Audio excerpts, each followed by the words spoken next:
Good morning, team. Thank you for jumping on my 271st episode of my Monday Morning Pep Talk. And today we're going to be diving into one of the most crucial yet misunderstood dynamics in high performance real estate, and that's the relationship between vision and ego. Your vision is the long term promise you've made to yourself. Who do you want to become? The life you want to live, the impact you want to have. Your ego, on the other hand, is the external driver, rankings, recognition, competition, all of that fuels your ambition. The challenge, when ego takes over, you can lose sight of your true purpose. When vision lacks that competitive edge, you might struggle to take action. I've lived both sides of this battle all the way back to my real estate heart attack in 2008 to rebuilding my business and ultimately redefining what success looks like for me. And today I'll share how to strike the right balance, turning your ego into fuel rather than a distraction, and ensure that every step you take aligns with your biggest purpose. This episode is about you versus you, because in the end, that's the only battle that really matters. But before I jump into today's call, I want to remind you of my professional purpose, and that is to help you, the full service, full fee advisor, optimize your productivity and help you become the best version of you. Why? Because happy advisors sell more real estate. And I do that by teaching you how to handle challenges and opportunities you face every single day. I know that when you can effectively manage those situations that do arise on a daily basis in your business, you will be more productive and you will live a life that reflects the best version of you. And my ask today is that you sit here and listen as if you are in my office on a one on one coaching session, or maybe we're on the phone, but listen in the vein of you being one on one and us being together. Um, I want to go a little bit into my story here. In 17 years ago, in February of 2008, I woke up to the realization that I was in the financial fight of my life. The adrenaline was pumping, there were tears on my pillow, and my mind was racing. I had just had what I now call my real estate heart attack. My business, heavy reliant on new construction development, had collapsed literally overnight. The 1.5 million commissions I had under contract, I had banked on, and they evaporated in 3 months. I was staring down a financial abyss with no true clear way out. That morning, standing in my house that I had built for my family, I realized something profound. The only person who could turn this around was me, and it was me versus me. In that moment, I had to make a choice. Do I get out of the business? Do I look for another career? With job losses mounting nationwide, that was not an option. And I knew I had to figure out how to make real estate work for me and my family. But the real problem, I didn't know how. That morning, I scheduled a meeting with a friend and colleague who was having success in this market at the time. And at that meeting, I asked a simple question, but desperate question. What should I do right now? And the answer changed everything. He said, you need to work your SOI. Your clients need you. At the time, I had no idea what SOI meant, but I quickly learned after a meeting with my best friend, Google, it meant sphere of influence. That revelation was a lifeline. I became obsessed with learning, building relationships, and doing whatever it would take to rebuild my career.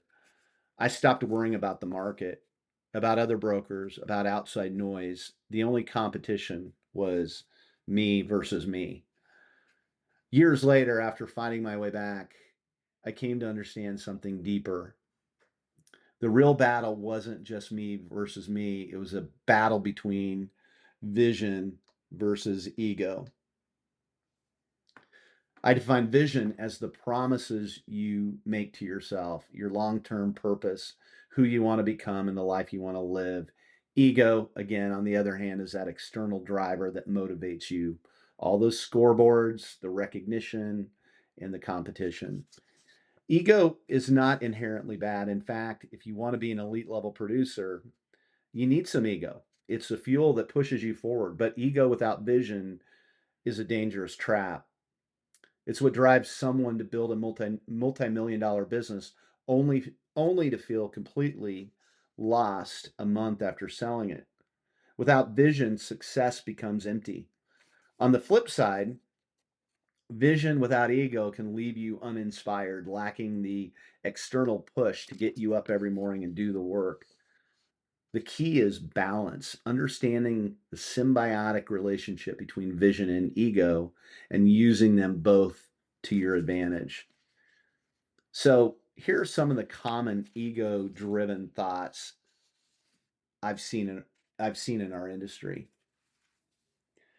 I need to be number 1 on the leaderboard to feel successful. I must be the top advisor in my market before I can focus on other things. I have to beat a specific competitor or my year is a failure. I need to prove something to someone, family, friends, an old rival. I have to keep up with the Joneses. Or I need to show that I can still dominate at my age. I have to make a comeback to prove people wrong. All of my friends from college have made it and I need to stay ahead. Because of my upbringing, I need to prove I have what it takes. I'll just grind because that's what I do. I don't need all this vision stuff. If these are your primary motivators, a reckoning could well be coming. At some point, you'll wake up feeling empty, searching for answers. I know because I've lived every one of these thoughts at some point in my career. The moment everything changed for me was when I stopped letting ego drive my actions and instead used it as fuel to meet my vision. I realized that if I stayed patient and played the long game, all the respect and recognition would naturally follow. The question is, will you celebrate if you achieve your goal? If the answer is no, then you're chasing an empty scoreboard. But if your vision aligns with who you truly want to become, then every win will feel meaningful. When I started coaching, teaching, and mentoring others, I mobilized something powerful. The true battle isn't against the market, the economy, or the competition. I learned to teach where it became you versus you. I started to ask others the same questions I had learned to ask myself. Are you committed to putting on the blinders and focusing on your progress, or are you distracted by what others are doing? Are you willing to take yourself on every single day, or are you looking for excuses? Are you surrounding yourself with the right people who push you towards your vision, or are you consumed by comparison and negativity? The universal law of cause and effect states that for every effect, there is a cause. Your thoughts, your behaviors, and actions shape the life you live. So the question becomes, what do you wake up thinking about every morning? If it's external validation, you're playing a losing game. But if it's about you becoming the highest version of yourself, then you are on the right path. When I teach and coach advisors, my mission is to provide the how. That's why I created Take Flight, the strategies, tactics, and mindset shifts to help you win. But the commitment has to come from you. If you don't commit to making you the competition, you will eventually face your own real estate heart attack. It happens to the best of us. The key is being prepared to weather the storm. The battle is won between your ears. It's a fight that lasts years, not weeks.